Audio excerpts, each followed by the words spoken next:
The results in the GE 2020 performance, and in particular in the East Coast GRC, is not the reason why I decided to step aside. When I have been an MP in Tampines for 10 years and worked very well with the team, and I built a certain rapport with the residents. But when East Coast needed reinforcement, I decided to go. It is a completely new ground for me, and I did my best together with my team. And when I went during the campaign period, there were residents who told me that they changed their mind to vote for the PAP since I was there. So that is not for me to judge, it's for others to judge. For a country like Singapore, I think a good government is critical. And the leadership of that government is also therefore very important. So therefore succession planning is a very, very serious matter. But there's always a tendency to look at succession planning in terms of a race now. Who's in front, who's behind, who overtook who, what is the relative competitive position of each individuals. But actually that is not the PAP way. Our way is fundamentally, we look at the team, how the team work together, how we complement each other's strengths, and where we have shortcomings, which we all do, how do we support each other? So with time, if we take that team approach, with time, you develop chemistry, dynamics, camaraderie, rapport, and over time, the individual members rally around someone who then emerge as a leader, first among equals. So first among equals doesn't mean the person is the boss that direct people to do work, but the person that can best bring out the talent and strengths of everybody else, and the team builder.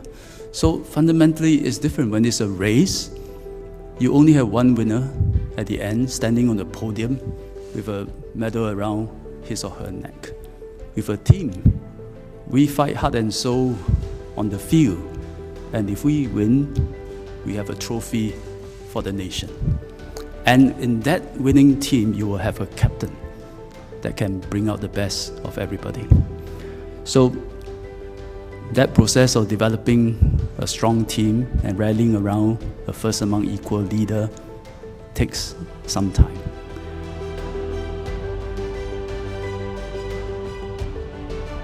Clear succession planning, policy coherence, policy consistency have been the hallmarks of our system. These are also the factors that have put us in good stead to attract the long-term investments to plant their investments in Singapore and create good jobs for all Singaporeans.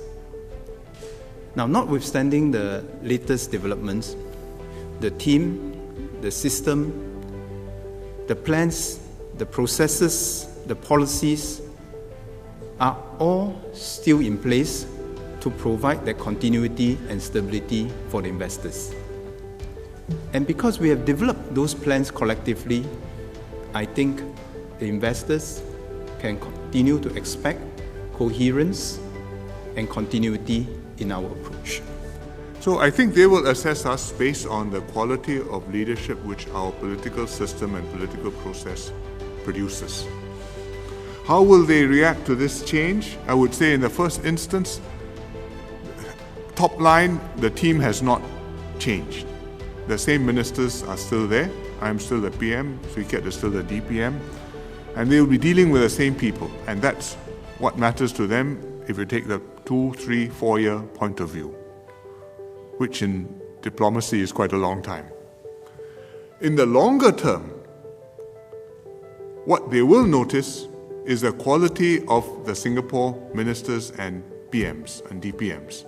And if out of this process we are able to sustain high quality ministers and leaders for the country, then I think that it will have been the right path forward for Singapore. If at the end of this, the standards go down and they look at us and say, it's no different from so many other places, we are no longer of value to them. And that Singapore will be the worse off for it. So I think that's how they will see it, not so much whether there's what we would call a relief in place, in progress, one person standing aside, another person getting prepared to come in, but what are the outcomes in terms of persons in charge, quality, and the direction for the country. And that is what we must make sure we can maintain and keep stable while working through the succession process.